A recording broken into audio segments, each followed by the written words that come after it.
What if it was possible to have local, fresh groceries delivered right to your door? Think of all the free time you'd have. Well, Instacart gives unlimited grocery delivery for one low monthly fee.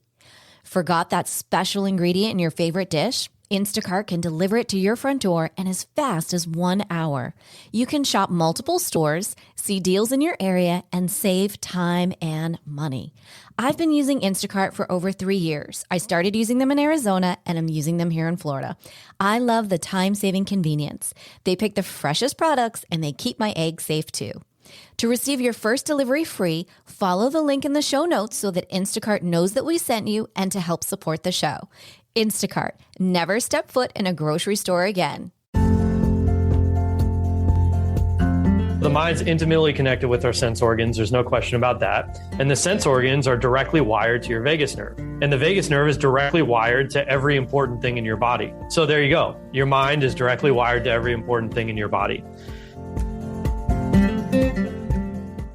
There are many things people need to balance in their lives in order to maintain happiness and emotional health.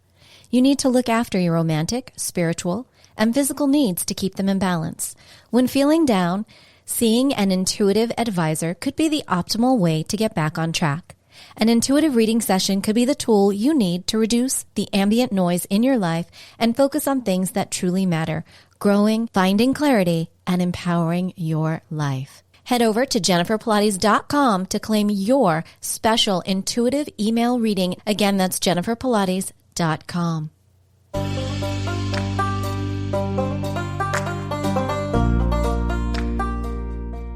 Welcome to Empowered Within, a soul-quenching, transformational podcast that will set your soul on fire through candid and inspiring conversations. Leading experts, celebrities, healers, and I share our journeys of how we've overcome challenges to living an empowered life from within. I'm your host, Jennifer Pilates. Welcome to another episode of Empowered Within.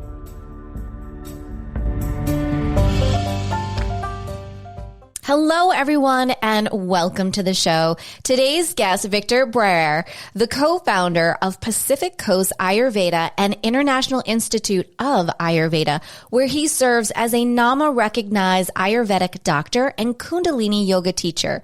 Victor is a gifted pulse reader specializing in Ayurvedic diagnostic techniques and health counseling. His in-depth, individualized approach to health offers clients and students a detailed and encompassing perspective on the underlying causes of imbalance.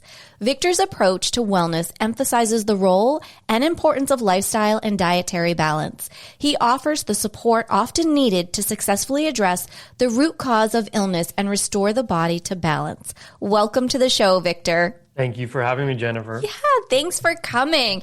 I am so excited to have you here. We want to learn everything Ayurveda from you. But first, I want to know, how do you become an Ayurvedic doctor?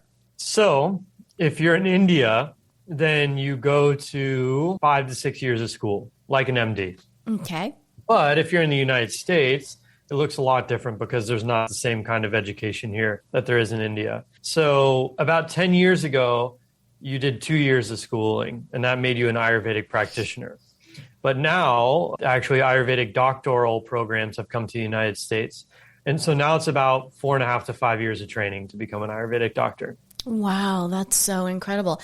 Now, what made you want to become an Ayurvedic doctor? Well, that is the long story. When I was going off to college, I had this back issue. And it wasn't really all that bad, but it wasn't great. I grew up in Los Angeles, and it was just kind of, if you get sick, you go to the doctor. Otherwise, you're considered healthy, which I found out later to be completely not true. So I was just kind of raised with that mindset. And so I went to the doctor. And, you know, as many people have experienced, I got sent to another doctor, and all the results were inconclusive, and so on and so forth. And one day, you know, a doctor at UCLA basically said, look, your problem's not severe enough for us to really do anything about it. You could get a surgery, but it would just be exploratory, or you could take painkillers. Those are basically the options we have for you. And so I wasn't going to do either of those things. At the time, that kind of left me out of options. I didn't know what to do. So eventually I found my way to a yoga studio. And to make the long story shorter, the yoga instructor, I got to know her.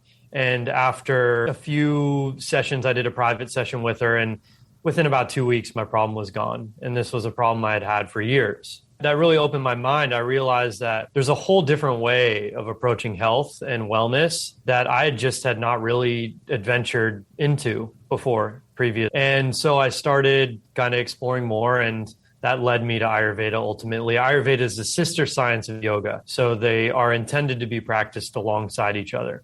That is so interesting. So now you do both. You teach yoga and you're an Ayurvedic doctor. Now, why would I come to you versus going to a general practitioner? There are completely different approaches to health. So Ayurveda is holistic, like Chinese medicine or some of the other holistic modalities that are out there. But basically, Chinese medicine and Ayurvedic medicine are the mothers or fathers, whatever gender you want to choose, of holistic health. Most systems of holistic health stem from those two. And the difference is we're going to have a nice long conversation about your entire health history. And we're going to try and find the root causes that are built into your lifestyle, your diet, and your psychology of why you're creating or your body's creating the diseases or symptoms it's creating. If you go to a Western doctor, they'll take a list of symptoms and they'll basically give you a prescription, and that's it. Or they'll say do surgery or something like that.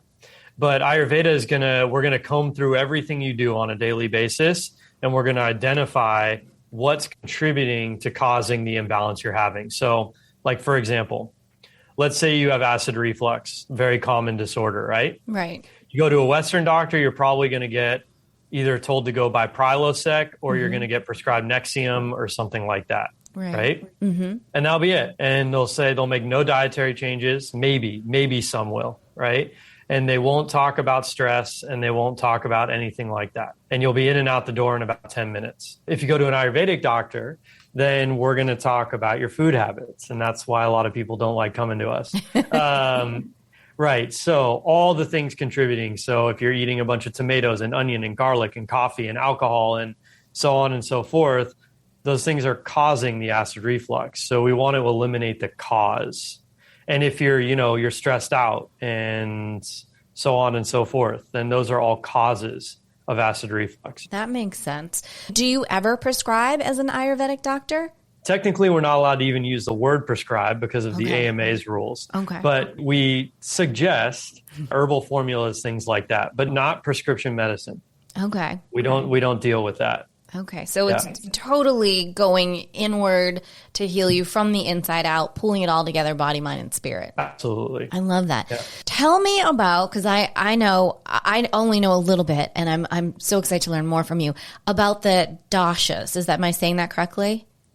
The doshas. Doshas. Okay, the doshas. Yeah, tell me about the doshas. Because I know, I went online before our interview and I'm like, okay, I need to figure out who I am. I haven't done this in years. And I pulled something up and I was like, well, I don't even know what this means. So I'm excited for you to explain it to us. Sure. So the thing that became very popular in Ayurveda in the West is the doshas. And those are Vata, Pitta, and Kapha. Those doshas are, in a nutshell, forces of nature. Let's say that. Biologically intelligent and alive forces of nature. And everyone contains all three in different proportion. And you could look at any living thing and you could see the doshas playing out. So a tree, a cat, a dog, a human, an ecosystem, even all that stuff, right? They're fundamental to life itself and the operation of life. And they all have different characteristics. So like, for example, Vata deals with how anything moves inside a living system. So if I eat something, the way it flows through my GI tract and then gets disseminated throughout my body as raw nutrition and then assimilated into my body, the movement of all that thing is Vata, controlled by Vata. Pitta is basically the heat or acidity levels that allow for the transformation of substances inside any living form. So if I eat something and it goes and drops into my stomach that's full of hydrochloric acid, that hydrochloric acid is full of pitta. It breaks down the thing into its component parts, which allows it for further metabolization. Okay. And then kapha is the process or the biological function of how things adhere together to form growth or resilience of tissues and elements like that. Okay. So can you be more than one? We have all three all the time. Oh, we have them all. We're all there. Right. Okay. So it's just a recipe. So it's a proportion of each of the three. And that creates what's called our prakruti, or what's our core constitution. And what's important about that is that this idea that anyone can just take the same medicine and it will have the same effect is not part of Ayurveda. Ayurveda is very much that you have a unique proportion of these doshas, and you're going to need different elements than other people who have different proportions of the elements or the doshas in order to stay in balance with your own prakruti. So someone who's born a kapha prakruti is going to be naturally bigger, denser, and heavier. That doesn't mean fat. That means naturally have more tissue density, naturally have more bone density, all that stuff. And so they're naturally going to weigh more. So they should not be treated the same way someone born of vata, predominant prakruti, who's going to be naturally very slender, naturally have less tissue density, so on and so forth. That if they come down and say, and one says, I have this problem, and the other says, I have the same problem, you're going to have two different methods of healing for each of those people, even though the symptom is the same. That makes sense. And that, that's so important to treat the individual in front of you. Now, if someone wants to figure out, how would they figure out what type they are? Or am I more of this or more of that? Well, there's certainly an intuitive component. So, the idea that kapha, right, creates just naturally, its function is to create tissue growth. So someone who's got really dense tissue structure is kind of, it's like, okay, well, that person has a lot of kapha in them. You can tell just by looking at them. Pitta has a lot of heat and acidity. And so they tend to be medium frame. They tend to be very reddish in color. There are a lot of features, right? And if you know Ayurveda, or if you talk to an Ayurvedic professional, you can go down the list of the features of each dosha. What I don't recommend is that people take an online quiz.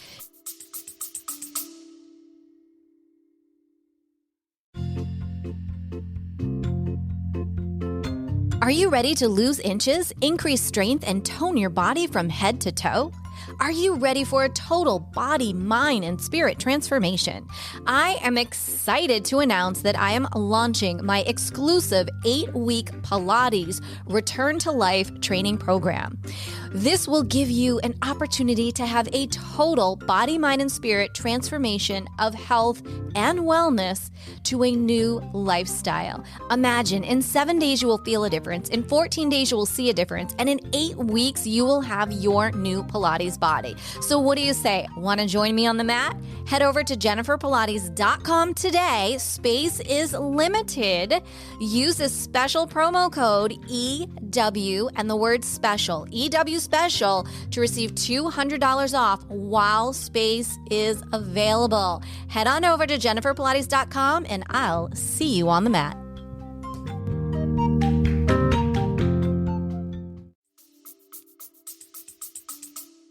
Yes, I can definitely tell right now that not only was it not accurate, it completely is unclear based on what you just said. That's why I kind of wanted to dig into that, because people are, of course, going to want to go, ooh, I want to know more. So your best advice would then be to... Yeah, talk to me or another Ayurvedic professional. And we're jumping ahead all the way to the end. But basically, anyone listening can just contact me and we get on Zoom for 15 minutes and it's free. And I'll assess your prakruti, your constitution. What happens when people take the online quizzes is that we have our prakruti, our core constitution, but we also have where we go out of balance. And that shows up in our personality. It shows up in our mindset. It shows up in our identity of who we think we are, right? So if we take a quiz and it says, does your mind tend to be focused or scattered? And you answer scattered. And that would give a point towards vata, right? But that's not a state of balance. That's a state of imbalance. So you're answering as your imbalance would answer.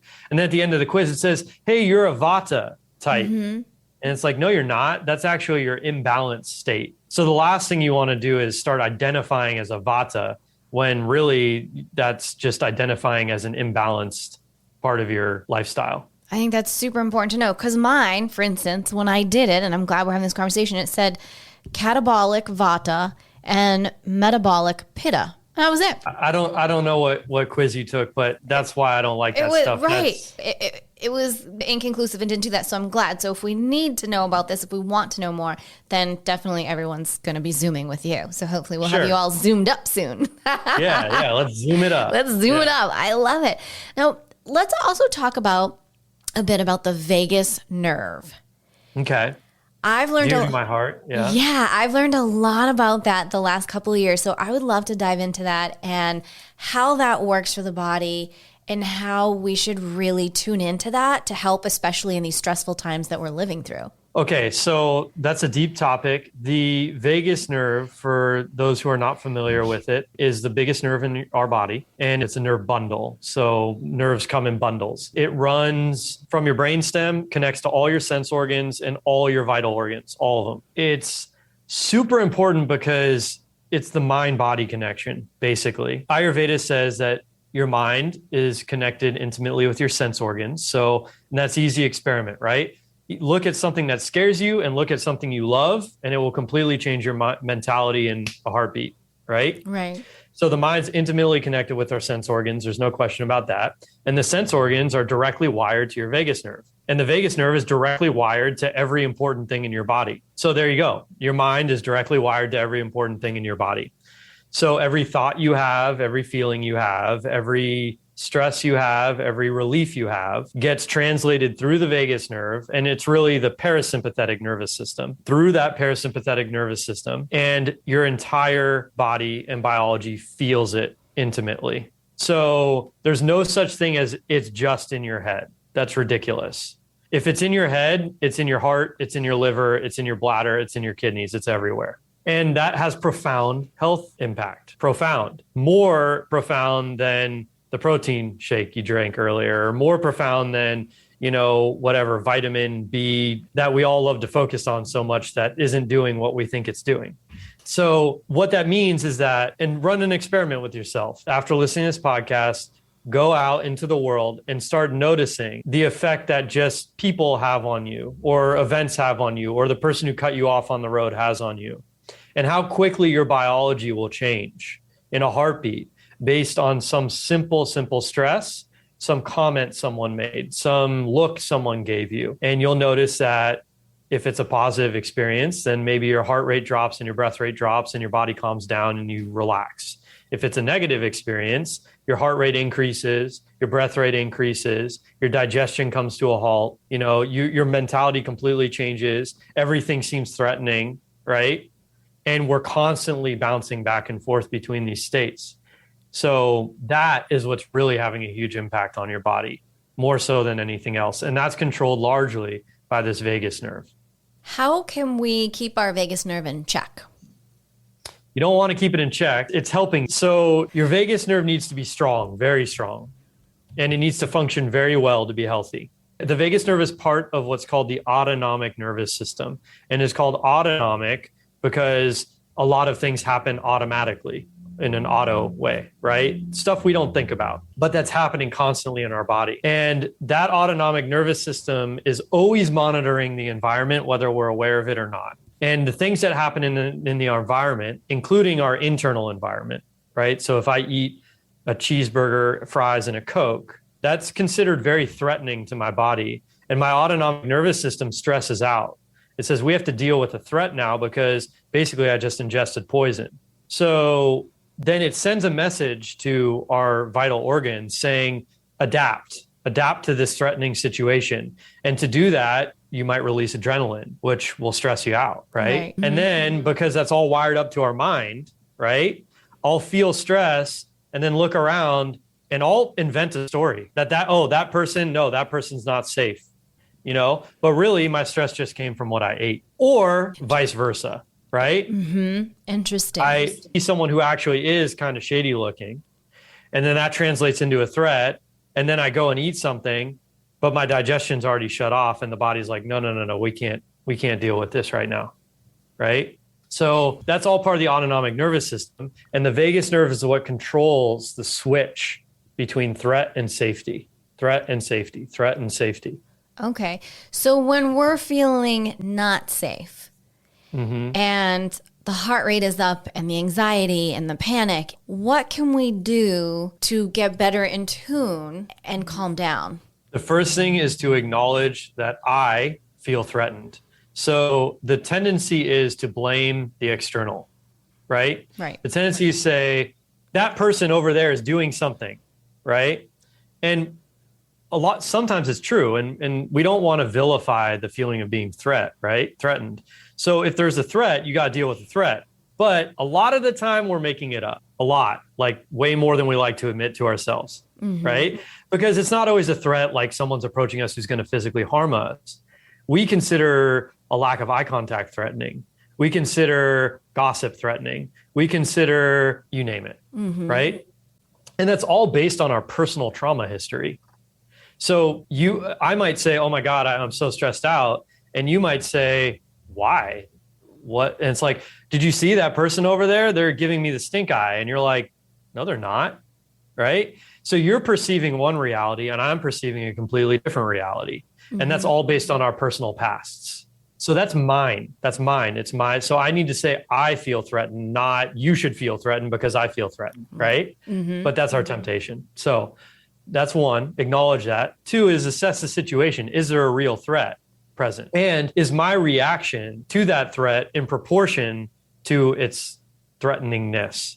So if my heart rate goes up and my body tenses up and I'm ready to fight, right? Just because someone gave me an awkward look, is that in proportion? Is my body responding in proportion to what's actually going on? I'm ready to go to war over someone giving me an awkward look. That's out of proportion, right? And the problem is that's messing up my physiology unnecessarily. So my blood gets hotter, my liver turns on, it produces a lot of heat, my face gets red, my heart rate goes up, my breath rate goes up, I release adrenaline, and I just ate. And so now I stop digesting my food. And that's a big deal in Ayurveda. If you don't digest your food properly, you build up ama or toxicity in the blood, entire system. That creates functional issues. And so basically I'm toxifying my body unnecessarily. And I'm doing that based on an automatic process that started when I was 2 years old, not an ideal situation. Right. So then I need to start breathing. I need to start using my physiology to reverse the effects of the physiological change. And breathing has a special place in dealing with that threat response because it's something we have conscious control of and unconscious control of. So it's like a bridge between our nervous systems. So we do long, deep breathing. Even 3, 4, 5 breaths can make a huge difference. And then we decide how to deal with the situation. So if we need to talk to someone, if we need to leave, if we need to do whatever, but basically we ramp down our neurological response and we go back into a state of parasympathetic relaxation as quickly as possible. That's how the body is designed to operate. There's a tiger, it's dangerous, we get all ramped up, and then we run away and the tiger's gone, it's not dangerous, and we calm down. That's how the body's meant to act. But these days in our world, we stay stressed out for days, weeks, months on end. Right. It's no good. And that's why we're so sick. Right. It's killing the immune system. Oh, it's killing everything. Right. I'm glad you brought up the breath because I had a situation where I was very afraid. I was in the doctor's office. I was actually going in for surgery it was very last minute. It was just, didn't know what was going on. And I was just panicked, beyond panicked. And this nurse looked at me in the eyes and said, breathe. And she said, we need to, in her words, releasing or calm down the vagus nerve system and let's just breathe through this. And I followed her breath and in under a minute, I was calmer. Don't get me wrong. I was still panicked, but my body was calming and I was able to be in my body and not trying to jump out of my body. Yeah, exactly. That's exactly the experience. And we all know that experience, right? We all have the experience of panic. And then the other huge thing with the vagus nerve is it's completely wired to our social engagement mechanisms, whatever you want to call it. And it's very sensitive to the cues given by other people, either in the positive or negative. So in that case, the nurse obviously she's trained, right? She knows what she's doing. She made eye contact, which is a safety cue. She's telling your autonomic nervous system, you can be safe. There's someone here with you. Right. And then from that space, she said, breathe, which was exactly the right thing to do. And then that starts commanding your body to calm down. And that's something we have at our disposal all the time. So it's a really powerful tool. And it's why practices like yoga or qigong are full of breath exercises. I mean, literally, you can't look around the corner without finding a breath exercise. So that's why there's a very important reason why it's not just out of the blue. Right. Well, and don't you feel, I feel so many people only breathe into this upper portion, and there's this whole body that needs to be breathed. You know, you got to breathe breath into every area and not just up here in the upper chest. Yeah. And so, you know, I talk about that a lot, and a lot of kickback I get from people is, that's ridiculous. You can't breathe into your stomach. Your lungs are where your lungs are, right? So I like to do a little anatomical education on that one. So when someone says breathe into your belly, they do not literally mean that you're taking oxygen into your belly through your lungs, right? Let's get that clear. Right. But let's also get clear that your lungs are huge. So they're bigger than you think they are. Most people, if you say, how big's your lung? They say, oh, this big, right? No, it spans the length of your rib cage, right? So that's one. Two is the diaphragm. So the diaphragm is this beautiful tendon muscle thing that goes like this. It looks like a manta ray swimming in the water, right? And on the inhale and exhale, inhale and exhale. And now when you are a chest breather, meaning you only breathe into your upper chamber, your diaphragm moves like that, very tight, right? Very locked up. Usually a sign of lots of fear and anxiety. And when someone says breathe into your abdomen, what they're saying is relax your abdominal muscles and allow the diaphragm to fully move so that you get as deep of an inhalation as possible and slow of an inhalation as possible. And then that movement massages all your organs inside, which is very important for digestion and circulation. So that's what someone means when they say breathe into your belly. And now a lot of people don't like to do that because they got to relax their belly and then it doesn't make them look sexy or whatever. Right. But that's a perfect example of where Ayurveda would go with someone where a Western doctor would not. We'll look at the breathing pattern and say, I notice you're just breathing there. Why won't you breathe into your belly? And it's like, oh, because I want my belly to look tight and firm. It's like, okay, well, you're going to cause yourself about 500 diseases throughout your life because you want your belly to look tight and firm like that. Right. Which either way, even if you release your belly and abdomen, your abdomen will look just great. So all those misconceptions are creating diseases in our culture. If you could give one piece of advice to everyone, what would that be in terms of everything that you've learned over the years? Eat dinner before 6 o'clock. Yeah, seriously. It's one of the best things we can do for ourselves. I love that. Yeah, I'm a super early eater. I don't know if it's just because I'm down here in Florida now, but I'm a super early eater. And I love it. It's so much better for you. Yeah, it really makes a huge difference. A lot of people, we're so hyper-focused on, in Western culture, nutrition, what's in this thing I'm eating. But that nutrition won't do jack if your body doesn't absorb it. So you got to look at how your body is responding to the nutrition you're putting in. And one of the ways of doing that is meal timing. Our circadian rhythm is very important to the function of our metabolism. And you need to eat at proper times. It's more important than the food you eat. So that means 2 to 3 regular meals a day, depending on your constitution and what you got going on, and at regular times. And that needs to be prioritized. Absolutely. And when you say regular times, do you mean like consistent times daily, or that's what you mean? Okay. Yeah. And around, there's variation depending on life, but around 8 a.m., 12 p.m., and 6 p.m., 5 to 6 p.m. And lunch should be the heaviest meal of the day. Dinner should be the lightest meal of the day. I would agree with that. What do you say to the people who go, but I'm really doing really well on my intermittent fasting? Well, intermittent fasting is okay. Actually, Ayurveda encourages a form of intermittent fasting. So if you're done eating by 6 p.m.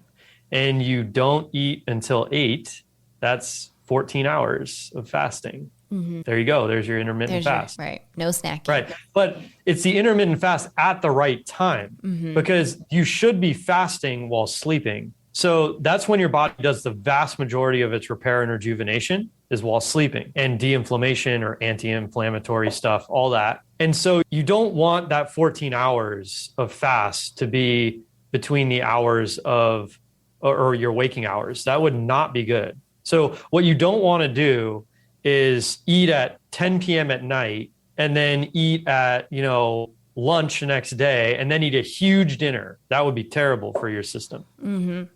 That makes right. So it's not just intermittent fasting. It's when is that fast? Mm-hmm. And it doesn't matter who the person is. Like you're saying, this is when your body repairs itself in the evening hours. This is when it's best. That's like one thing across the board. It does most of its healing while you're sleeping at night. Yes, that is the time to optimize healing. Mm-hmm. Absolutely. And that's universal. That's universal. This has been so interesting. I can't thank you enough. So we're getting to that point of the show where I ask this one very interesting question. Are you ready, Victor? I'm ready. Let's do it. All right. What is one thing that no one knows about you? Oh, man, I wasn't ready. What is one thing that no one knows, like not a single person on the face of the earth? Okay, almost no one knows. Okay, because I was going to say my wife knows everything. Right. Almost no one knows. Well, almost no one knows that I'm about to learn how to make traditional Venetian masks from an Italian mask maker. Ooh, that sounds really exciting and intriguing. Yeah. I love it. So that's something almost no one knows about me. Okay, so mum's the word, listeners. Yeah, guys, keep it quiet. Keep it on the down low. I love it. Well, Victor, let's tell our audience, where can they go if they want to connect? They want to learn more. They want to work with you. Where can they do that? What's the best way? Ayurveda.com is the website. And I'm easy to get a hold of. reception@ayurveda.com is the email. And in 2022, I'm launching the International Institute of Ayurveda's official school.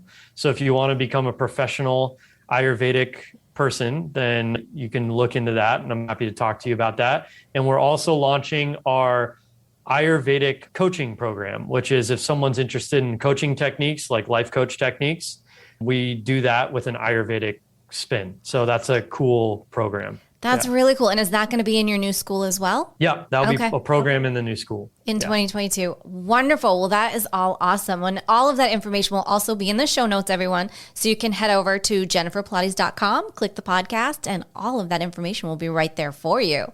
Well, Victor, thank you again for being here today, for sharing your incredible insights and knowledge. It is greatly appreciated, and I know our audience is going to love it. Thank you, Jennifer. All right. Well, as we say, until next time.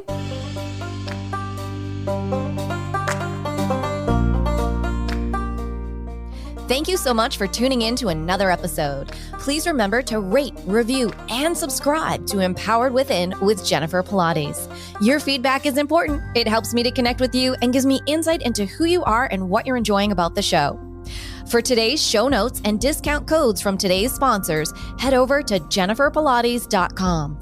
Until next time, may you live an empowered life from within.